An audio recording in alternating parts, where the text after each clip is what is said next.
Hi guys, how are we today? It's Saturday, and so that means I'm home. There isn't much to do today, so I've just been watching videos on YouTube. I have been trying to brainstorm for my next videos, and also I have been relaxing. Actually, I woke up today and I wanted to do some washing, but for whatever reason, things didn't go as planned, and so I fell asleep and I couldn't wash as I planned. But I'll do that tomorrow. Today, I wanted to talk about one thing that we've all been dreaming of as a child, and that is to live alone. Growing up, I've always wanted to live alone, as in, it got to a point in my life that I wished that I was living alone. I couldn't wait to grow up and become an adult so that I can make my own decisions and do as I please. I saw how my older sister could go anywhere she wants, come back home whenever she wants, do as she please, date whoever she wants to date. Although my older sister, who is late now, never got the opportunity to move out of parents' house. I know that there was a time she lived with a boyfriend. There was a time she moved to a different region, and for most times she was with my mom. We lost our dad very early, so she was with my mom. I looked at her life and I just couldn't wait to grow up so that I can do all the things that I saw my older sister doing. So when I started living alone, the plan wasn't even to live alone. I don't think it's crossed my mind what date or what age will I start living on my own. It just happened by whatever reason. Like a friend of mine moved out from her parents' house. I had traveled them. So when I came back and I went to visit her, I never went back home. And that is how I started living on my own. And I lived with that friend for a very long time. Not too long, maybe a year or two. She got married and she left everything for me in her house, and I had gotten used to not being with my uncle. Then I was living with my uncle before I visited my friend.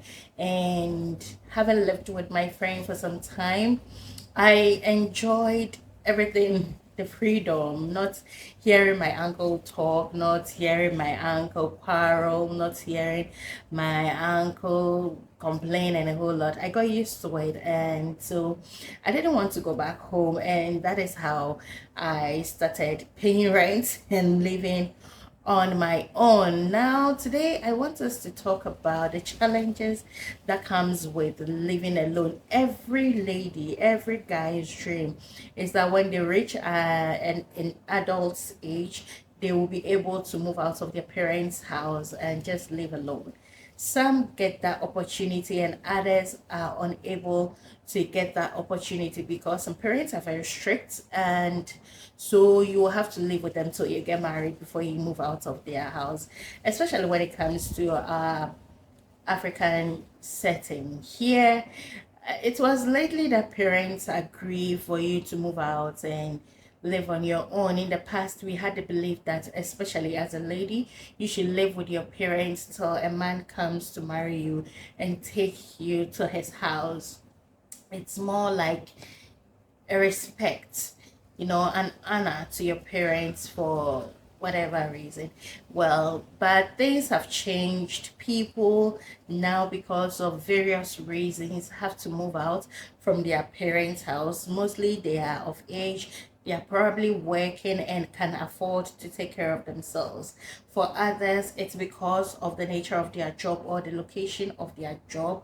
They may have to move to a place that is a bit closer to their workplace, or will make them commuting from their house to their workplace very easy for them. Others just feel like they have gotten to the point that they need to move out, and so they do. For others, it's about cohabitating with their partners and a whole lot, but even that one is different. I'm talking about the challenges that come with you living alone by yourself.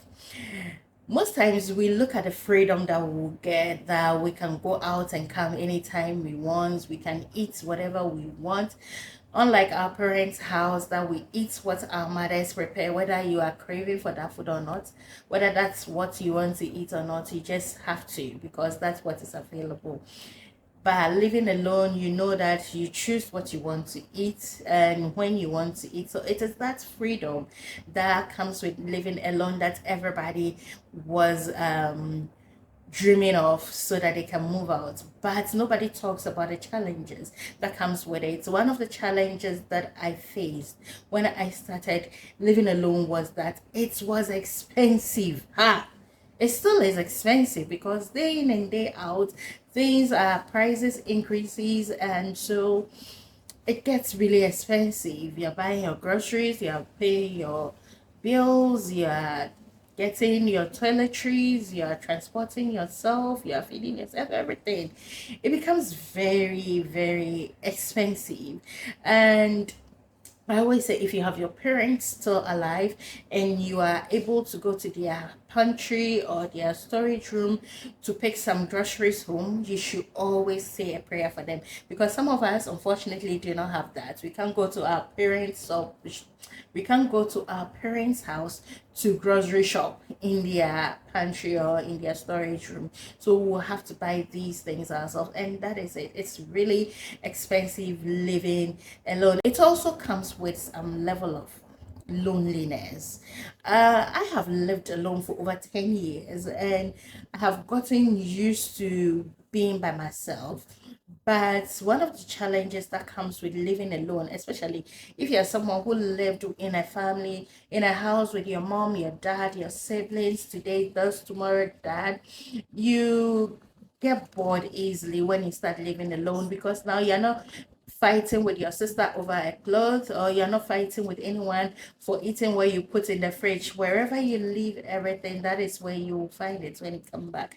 And so it get lonely. You go to work, you come back home, and there's no one to talk to, just your television and probably your friends that you will chat on phone with or have a phone call conversation with. Once that conversation ends, it's just you, your room, and your television. So it gets very, very lonely sometimes when you live alone, unless you are the type who is not used to being by yourself. You will find this phase very, very lonely. And also it comes with a level of laziness, trust me. Anybody who will say that living alone has not made them a bit lazy is a liar. Because listen, unlike living with your parents where you cook and you have to instantly wash it, living alone, you can choose to wash after you are finished eating. You can choose when to wash your clothes. You can choose when to clean up or declutter your room. You can choose to wash today and fold them in 2 weeks time. You can choose to leave your clothes anywhere you want and pick them up the next day. Unlike living with your parents, whereby someone will be like, why have you left this here? Why have you left that here? Living alone is not like that. And so it's can make you lazy. Unless you are the type that hates to see things, you want everything to be prim and proper. The one you're always cleaning after yourself, you're making sure everything is put together. But even that, there are days that you get home that you're very tired and you rather wait till the next day for you to do what needs to be done. So living alone, one challenge is that if you do not put yourself together, you get lazy. I know there are some people who, when you enter their room, the clothes that they've washed is on their bed, and every night they push it by the side, then they sleep on the other side, and it continues till one day they wake up and feel like, okay, I want to fold them, and they go ahead to fold them. Yeah, but one of the things that the challenge is that living alone can make you feel lazy.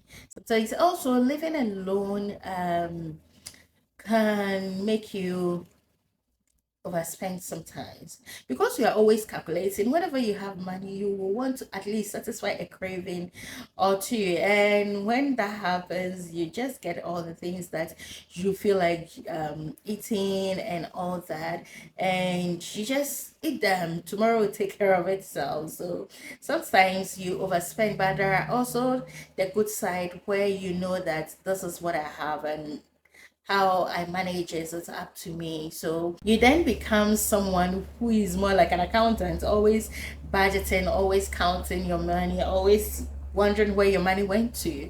And if you are really good at savings, that is the time you can also try to put some money together. I'm not saying that living alone have only bad side, but it's also have good side. You know, you have that kind of peace of mind that you will never get when you are living with siblings or parents, because someone can barge into your bedroom anytime you want. But with living alone, nobody is going to come to your bedroom to disturb you, especially when you're having a quiet time, when you're meditating, when you're trying to study, when you're trying to read, when you're trying to focus on your series that you're watching. Nobody will come in to disturb you. So that is one advantage, your peace of mind, over everything. Another thing is that you get to know yourself more, because now you are alone, you are doing everything yourself, unless the people who pay others to maybe clean their house for them, to cook for them, and to take care of their gardens and other things. If you're someone who does not cannot afford to live like that, that means you are doing everything by yourself, like myself. So I wash, I clean, I cook, I mop, I do everything by myself. So I learned how to properly cook when I started living alone, because growing up I was living with my mom and my siblings. They were older, so they get to cook. But by living alone, there's no matter who is going to cook for you. You can go to work without food in the house, and you come to the house without food. So you learn a lot about how to keep a home. For instance, now I have gotten to the point that I can't leave my house without laying my bed. I don't like to sleep on a bed that is not well laid, so I always make sure it's laid. I learned this when I started living alone. I learned how to cook when I started living alone. One thing I don't like is to see things scattered around. I'm not the most neatest person, but I just hate to see things scattered around. So one thing that I have learned to do is to make sure everything is where it needs to be. And I can wake up today and decide to declutter my whole room, or just rearrange the space and all that, and nobody can stop me, because it is my place. So you have, yes, you will get the freedom, you will get the peace of mind that you want. You can go in and come at any time. But one thing nobody tells you is that sometimes too it gets scary, especially if you are living at a space. Small noise, you wake up. Small noise, you wake up, because you are scared that probably there's someone at your window, someone at your door trying to break in, and a whole lot. So you become security cautious, very, very cautious with your environment, and you learn to be a handyman and a handy woman, even if you don't want to, because there's nobody there. Sometimes I wish that I would close and come home, and somebody has cooked for me, and there's food on the table, my clothes are washed, everything is ironed. But unfortunately, I have to do everything myself, and it gets tiring sometimes, but it's really an amazing feeling. I really wish that everybody get the opportunity to live alone, because you have time to think and plan your life. You have time to make changes where it needs to be. You have time to explore new recipes. You have time to just have an alone time. It's honestly a great feeling, and I would wish that everybody will have the opportunity to live alone. So today I basically want to bring you in about some of the challenges and some of also the advantages or the benefits of living alone. What are your experiences? Drop them in the comment section, and let's have fun. Thank you so much for watching. I'll see you tomorrow. Bye, lovelies.